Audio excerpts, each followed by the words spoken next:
বৈষ্ণবগণ ভোগীও নন, আবার ত্যাগীও নন। শিলিগুড়িতে বিশ্ব বৈষ্ণব সম্মেলন শুরু। বৈষ্ণবগণকে কখনো ভোগী বলা যাবে না, কারণ শাস্ত্র বলছে এই জগতের সবকিছু ভগবান শ্রীকৃষ্ণের সম্পত্তি। কাজেই কৃষ্ণের সম্পত্তি কখনো ভোগ করা যাবে না। আবার বৈষ্ণবগণকে ত্যাগীও বলা যাবে না। এই জগতে কুকুরেরা ঘেউ ঘেউ করে, কিন্তু বৈষ্ণব কুকুরেরা সব সময় হরিবোল হরিবোল বলে চিৎকার করেন। বৈষ্ণব ধর্ম শূদ্র বা চণ্ডালদের ধর্ম নয়। বৈষ্ণব ধর্ম সর্বশ্রেষ্ঠ ধর্ম, নিত্য ধর্ম। বৈষ্ণবরা কখনো শূদ্র বা ক্ষত্রিয় নয়। একজন মা যখন শৈশবে বালিকা অবস্থায় থাকে তখন তিনি উলঙ্গ থাকেন, কিন্তু যখন তিনি মা হন, যখন তার মধ্যে মাতৃভাব আসে, তখন তার সন্তান তাকে কখনো উলঙ্গ হিসেবে উল্লেখ করলে বড়ই অন্যায় হবে। শনিবার 28 ডিসেম্বর শিলিগুড়ি দেশবন্ধু পাড়ার তরাই তারাপদ আদর্শ বিদ্যালয়ের মাঠে শুরু হওয়া বিশ্ব বৈষ্ণব সম্মেলনে সেসব আলোচনা উঠে এলো বৈষ্ণব সাধুদের মুখ থেকে। রবিবার 29 ডিসেম্বর পর্যন্ত চলবে এই বৈষ্ণব সম্মেলন। গৌড়ীয় মিশন এবং উত্তরবঙ্গের সমস্ত গৌড়ীয় মঠ ও আশ্রম এই সম্মেলনের আয়োজন করেছে। ভারত সহ পৃথিবীর বিভিন্ন প্রান্ত থেকে বহু বৈষ্ণব প্রতিনিধি সেই সম্মেলনে যোগ দিয়েছেন। বৃন্দাবন, নবদ্বীপ, কলকাতা, হরিদ্বার, মেঘালয় সহ বিভিন্ন স্থান থেকে বহু বৈষ্ণব প্রতিনিধি এবং আচার্য এই সম্মেলনে উপস্থিত হয়েছেন।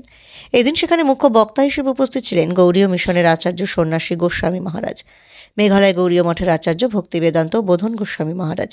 রবিবার মুখ্য বক্তা হিসেবে রয়েছেন ইন্টারন্যাশনাল গৌড়ীয় বেদান্ত সমিতির মাধব গোস্বামী মহারাজ। তিনি আমেরিকা থেকে শিলিগুড়ি এসেছেন বৈষ্ণব ধর্ম সম্পর্কে মূল্যবান বক্তব্য রাখার জন্য। শ্রী চৈতন্য মহাপ্রভু দর্শনকে সামনে রেখে বৈষ্ণব ধর্ম যে প্রকৃত সাম্যবাদের কথা বলে, সেই কথাও এদিনের সম্মেলনে উঠে আসে। গৌড়ীয় মিশন ও মঠ সমূহের প্রতিষ্ঠাতা শ্রীল ভক্তি সিদ্ধান্ত সরস্বতী গোস্বামী প্রভুপাদের 150তম আবির্ভাব বার্ষিকী মহোৎসব উদযাপন উপলক্ষে এই দুদিনব্যাপী সম্মেলনের আয়োজন করা হয়েছে শিলিগুড়িতে। পৃথিবীর বিভিন্ন প্রান্তে এই 150তম আবির্ভাব বার্ষিকী মহোৎসব উদযাপন করছে গৌড়ীয় মিশন ও মঠসমূহ। শিলিগুড়িতে আয়োজকদের তরফে ভক্তি বেদান্ত সজ্জন মহারাজ বলেন, শনিবার সম্মেলন শুরু হওয়ার আগে 50,000 বৈষ্ণব ভক্তকে নিয়ে নগর কীর্তন শোভাযাত্রা বের করা হয় শহর শিলিগুড়িতে। এই সম্মেলনে শ্রীল ভক্তি সিদ্ধান্ত সরস্বতী গোস্বামী প্রভুপাদের জীবন দর্শন ও বৈষ্ণব ধর্ম নিয়ে আলোচনা করা হচ্ছে। ভগবান শ্রীকৃষ্ণের সচ্চিদানন্দ সৎভাবে পরিবেশ ছড়িয়ে দেওয়া তথা সৎসঙ্গের আধ্যাত্মিক বাতাবরণ তৈরি করাই তাদের অন্যতম লক্ষ্য। হরিনাম সংকীর্তন তথা হরিনামের সৎসঙ্গ করে কিভাবে মানুষ দুঃখ কষ্ট থেকে মুক্তি পাবে সেই বিষয়েও আলোচনা করা হচ্ছে সম্মেলনে কিছু সময় পর পর সকলের মুখে হরিনাম ধ্বনি এক অন্যরকম পরিবেশ তৈরি করে। সমস্ত ভক্তের জন্য সেখানে প্রসাদেরও বন্দোবস্ত করা হয়েছে।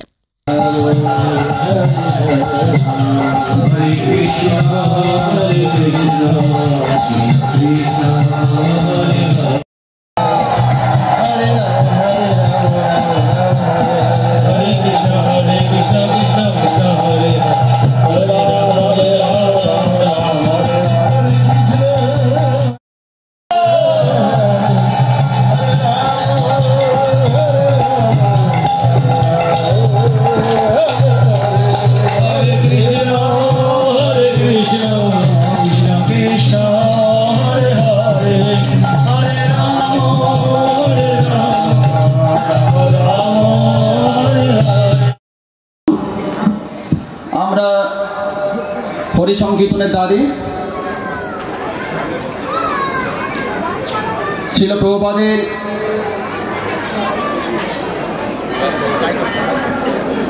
দেড়শতম আবির্ভাব তিথি আমাদের উদযাপন আমরা আজকে প্রথম দিবসে এই পর্যায়ে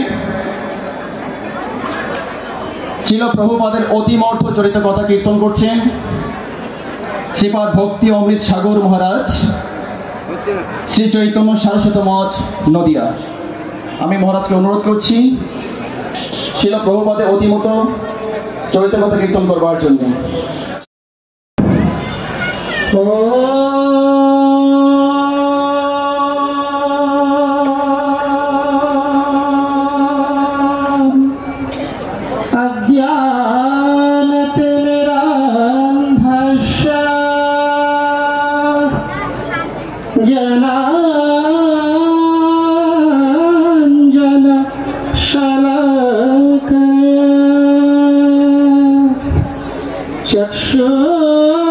चक्षुरुन्मिलितं येन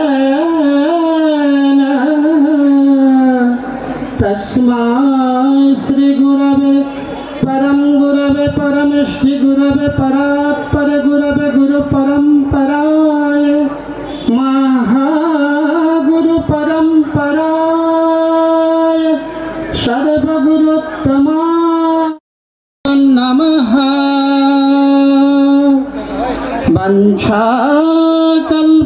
गुरुभ्यश्च कृपा सिन्धुभ्य एव च पतितानां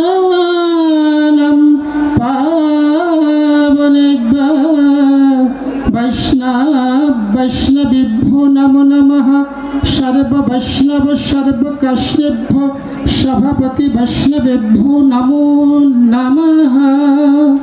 श्री कृष्ण चैतन्य प्रभु नित्यानंद श्री अद्वैत गदाधर श्रीवासदि गौर भक्त वृंद। हरे कृष्ण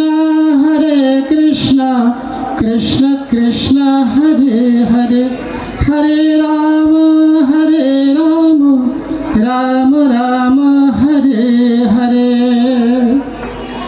सर्वप्रथमे अस्मदीय गुरु पाद पद्म जिनि स्थले जले अंतरिके प्राश्य एवं प्राश्यत्ते श्रीमान महाप्रभुर आचरित प्रचारित प्रेम धर्मेर निर्भीक बाणी प्रचारक बर मदीय गुरु पाद पद्म ओम विष्णु पाद जगत गुरु शिल भक्ति सुंदर गोविंद देव गोस्वामी शिल गुरु महाराजेर रातुल चरणे असंख्य कोटि संख्यातीत भुलंटित दंडवत प्रणाम निवेदन पूर्वक ताहार अहेतुक कृपा भिक्षा प्रार्थना करी।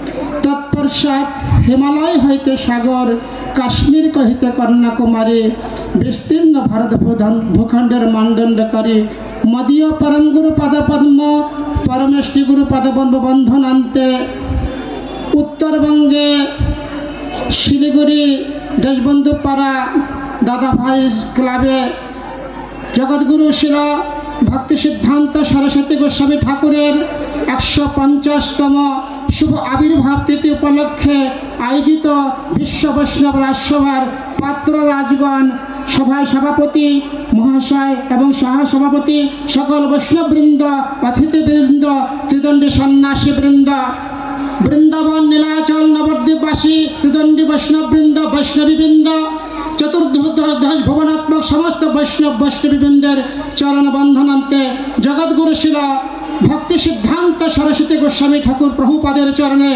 আমাকে বাণী পুষ্পাঞ্জলি অর্পণ করবার জন্য একটু সৌভাগ্য করে দিয়েছেন। সেই জন্য আমি সকলকে সাদরে সহস্র সহস্র কোটি ধন্যবাদ প্রণাম নিবেদন করি।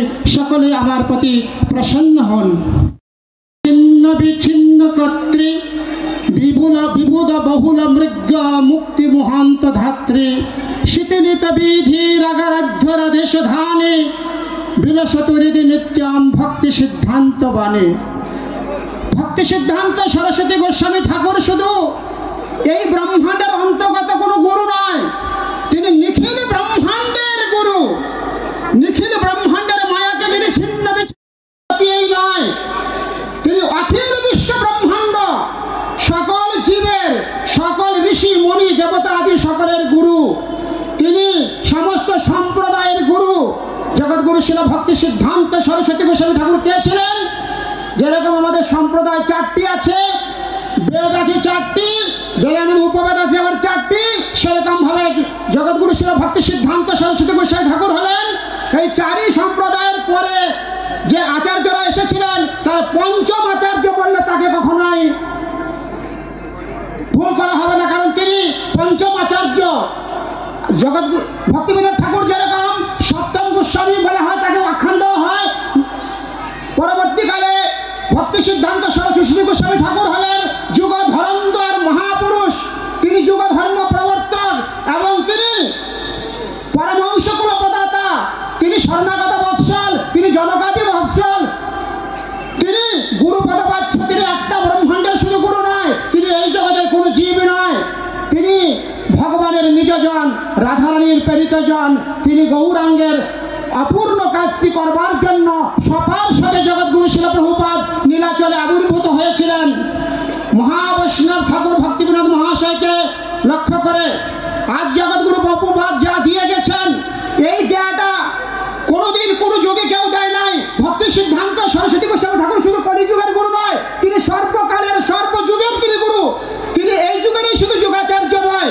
ভক্তি সিদ্ধান্ত সরস্বতী গোস্বামী হিন্দু মুসলিম পারসিক খ্রিস্টান বৌদ্ধ জৈন ভারতীয়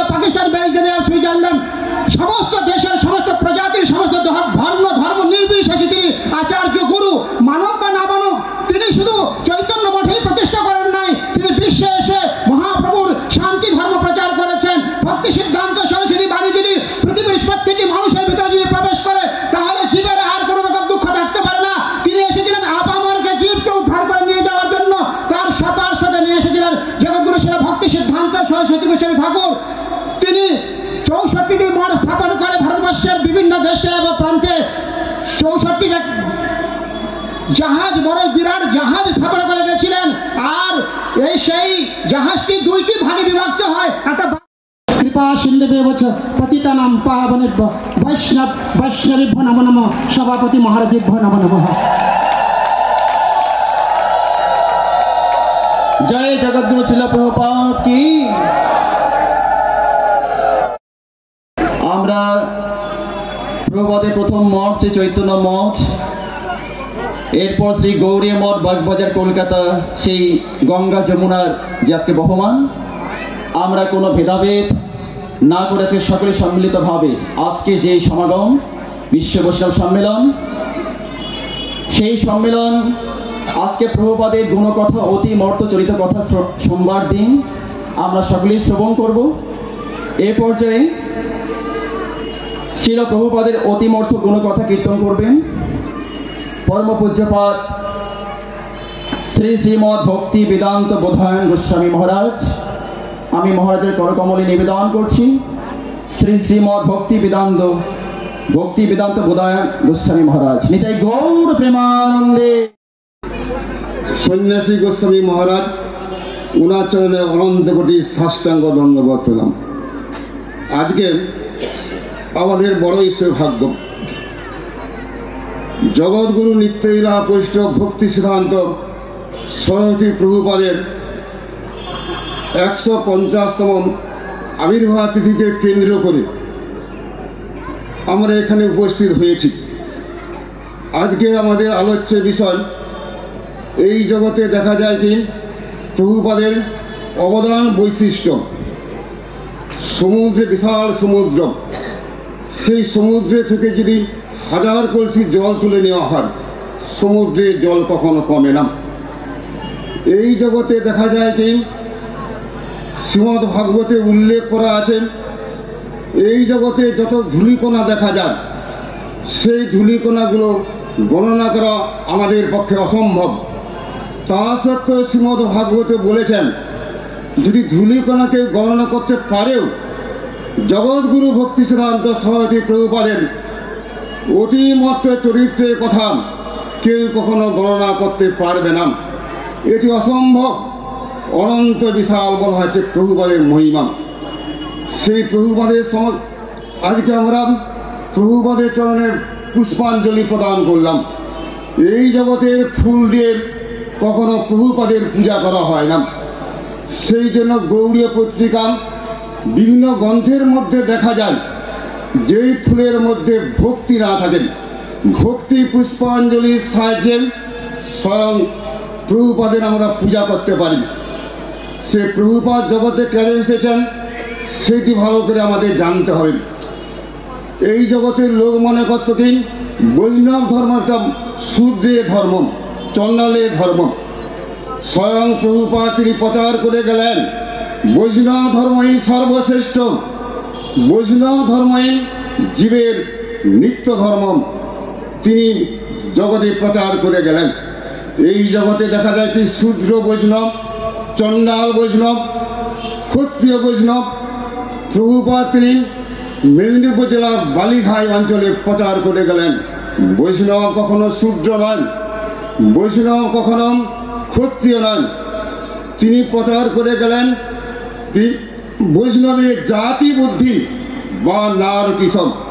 বৈষ্ণবে যদি জাতি বুদ্ধি করা হয় নরবলিবাজ্য। যদি আমরা বলি কি এই বৈষ্ণব শূদ্র বৈষ্ণব, বৈষ্ণবকে কখনো শূদ্র বলা হবে না। নগ্ন মাতৃকার বিচার। আমার মা যখন বালিকা ছিল নগ্ন অবস্থায় ঘুরে বেড়াতো, ন্যাংটা অবস্থায় ঘুরে বেড়াতো। যখন তার মাতৃভাব, ছেলে যদি বলেন মা আমার নগ্ন, মা আমার ন্যাংটা, অন্যায় হয়ে যাবে। এক সময় আমরা শূদ্র ছিলাম, চণ্ডাল ছিলাম। গুরুর কাছে দীক্ষা গ্রহণ করার সঙ্গে সঙ্গে প্রভুপাদের কৃপাতে আমরা করেছি কি পারমার্থিক ব্রাহ্মণ হয়েছি আমরা। সেই ক্ষেত্রে যদি বলা হয় সোনার পাথর বাটি, এই জগতে সোনার পাথর বাটি কোনো কালে হয় না, সোনার বাটি অথবা পাথরের বাটি দেখা যায়।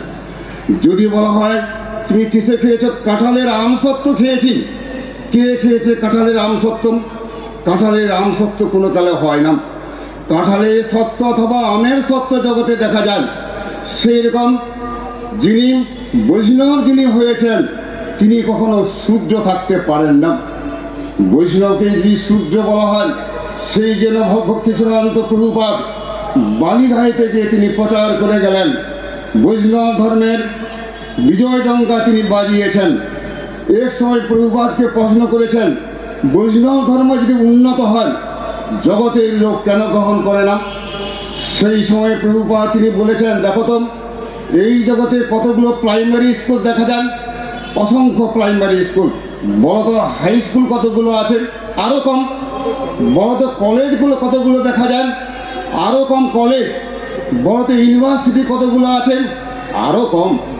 বৈষ্ণব ধর্ম ইউনিভার্সিটি ধর্ম, এই ধর্ম সবাই গ্রহণ করতে পারে না। এই জন্য প্রভুপাদ সুন্দর করে ব্যাখ্যা করে গেছেন তিনি। প্রভুপাদ এই প্রভুপাদের জীবনের মধ্যে প্রমাণ পাওয়া যায়। বৈষ্ণবগণকে অনেকে বলতে ত্যাগী বলেন, বৈষ্ণবগণকে কখনো ভোগী বা ত্যাগী বলা হবে না। বৈষ্ণবগণকে কেন ভোগী বলা হবে না? শাস্ত্রগ্রন্থে উল্লেখ করা আছে, বেদের মধ্যে মন্ত্র পাওয়া যায়, ঈশাবাস্যমিদং সর্বং যৎকিঞ্চং জগতাং জগৎ তেন ভুক্তের পশ্য সিদ্ধনম। এই যে শাস্ত্রগ্রন্থের মধ্যে যে প্রমাণ পাওয়া যায়, এই জগতে সব কিছু কৃষ্ণের সম্পত্তি। কৃষ্ণ আমাদের প্রভু, আমরা সবাই তার ভিক্তম। কৃষ্ণ সম্পত্তি বৈষ্ণবগণ কখনো ভোগ করেন না, সেটা বৈষ্ণবগণকে কখনো ভোগী বলা হয় না। এই জগতে যে চিন্তাধারা, তাদের বিচারে কি বৈষ্ণবগণ ভোগী? তাহলে বৈষ্ণবগণকে কি ত্যাগী বলা হবে? বৈষ্ণবগণকে কখনো ত্যাগী বলা হয়নি।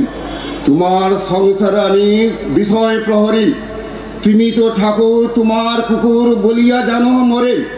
বৈষ্ণবগণের অভিমান, আমি কি কৃষ্ণের? বৈষ্ণবগণের হচ্ছে কুকুর আমি। এই জগতের কুকুর করে কি ঘেউ ঘেউ করতে থাকে এই জগতের কুকুর। বৈষ্ণব যিনি কুকুর তিনি করেন কি হরি বল হরি বল। বৈষ্ণব কুকুরের অভিমান। এই জগতের হরি বল। এই জগতের কুকুর দেখা যায় কি তারা মাছ মাংস খেয়ে যাচ্ছেন। স্বয়ং বৈষ্ণবগণের উচ্ছিষ্ট, প্রভুপাদের উচ্ছিষ্ট, গুরুদেবের উচ্ছিষ্ট তারা গ্রহণ করেন।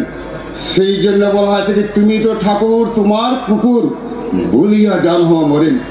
স্বয়ং ভক্তি সিদ্ধান্ত প্রভুপাদ এই জগতে প্রচার করে গেলেন জীবন্ত মৃদঙ্গ। এই জগতে যে মৃদঙ্গ দেখা যায় তা দুইটি দিক দেখা যায়। দুইটি দিক কেন আছেন? প্রণাম, একটা আপনার নাম পরিচয়টা বলবেন। আমি ভক্তিবেদান্ত সজ্জনমান মহারাজ, এই বিশ্ব বৈষ্ণব রাজসভার একজন আমি মেম্বার। এখানে কতজন এসছে, কোথা থেকে এসছে এবং কারা মূল বক্তা? আমাদের পরমারাধ্যতম জগৎগুরু ছিল ভক্তি সিদ্ধান্ত সরস্বতী গোস্বামী ঠাকুর প্রভুপাদে তার 150 বৎসর যে আবির্ভাব, সেটা সমগ্র ভারতবর্ষে এবং ভারতবর্ষের বাইরে আমাদের এর পালিত হচ্ছে। আমাদের এই উত্তরবঙ্গে সমস্ত গৌড়ীয় মঠ মিশন মিলে আমরা এর প্রোগ্রাম করছি। আমাদের এই প্রোগ্রামে ভারতবর্ষের বিভিন্ন স্থান থেকে বৃন্দাবন, মথুরা, হরিদ্বার, নবদ্বীপ, কলকাতা, গুয়াহাটি, মেঘালয়, বিভিন্ন প্রান্ত থেকে আমাদের আচার্য সন্ন্যাসীগণ তারা এসেছেন। আর এই অনুষ্ঠানে আগামীকাল আমাদের এই অধিবেশন হবে শিল ভক্তি সিদ্ধান্ত সরস্বতী প্রভুপাদের অতিমূর্ত চরিত্র এবং বৈষ্ণব ধর্ম সম্পর্কে। আজকের আমাদের দুপুরে যে নগর সংকীর্তন হয়েছিল তাতে 50,000-এর মতো লোক হয়েছিল। আর দুপুরে আমরা প্রায় 15-16 হাজার ভক্তের আমরা প্রসাদ দিয়েছি। আর রাত্রিবেলা এখন আমরা যে যারা পাটে আছে প্রায় 2-2.5 হাজার লোক এবং আরও ভক্তবৃন্দ আসবে, তাদের সকলের প্রসাদের ব্যবস্থা আছে। আগামীকাল সকাল 9টা থেকে আমাদের এই প্রোগ্রাম শুরু হয়ে যাবে। সকাল 9টার সময় আমাদের প্রসাদ দেওয়া হবে, দুপুরে প্রসাদ দেওয়া হবে, রাত্রে ধর্মসভার শেষে প্রসাদ দিয়ে আমাদের প্রোগ্রাম সমাপ্ত করা হবে। 2 দিনের প্রোগ্রাম। মূল বক্তাকে, স্পিকারকে এখানে মূল বক্তা আছে আমাদের গৌড়ীয় মিশনের যিনি আচার্য, সেখানে সন্ন্যাসী গোস্বামী মহারাজ। আর আমাদের মেঘালয় গৌড়ীয় মঠের যিনি আচার্য ভক্তিবেদান্ত বোধন গোস্বামী মহারাজ, এনারা হচ্ছে দুজন মূল বক্তা, এবং আমাদের ইন্টারন্যাশনাল গৌড়ীয় বেদান্ত সমিতি ট্রাস্টে থেকে এসেছেন পরম পূজ্যপাদ ভক্তিবেদান্ত মাধব গোস্বামী মহারাজ। তিনি আমেরিকায় ছিলেন, আমেরিকায় থেকে তার সমস্ত সবল নিয়ে আমাদের এই শিলিগুড়িতে তিনি পদার্পণ করেছেন। কালকে তার বক্তৃতা আছে।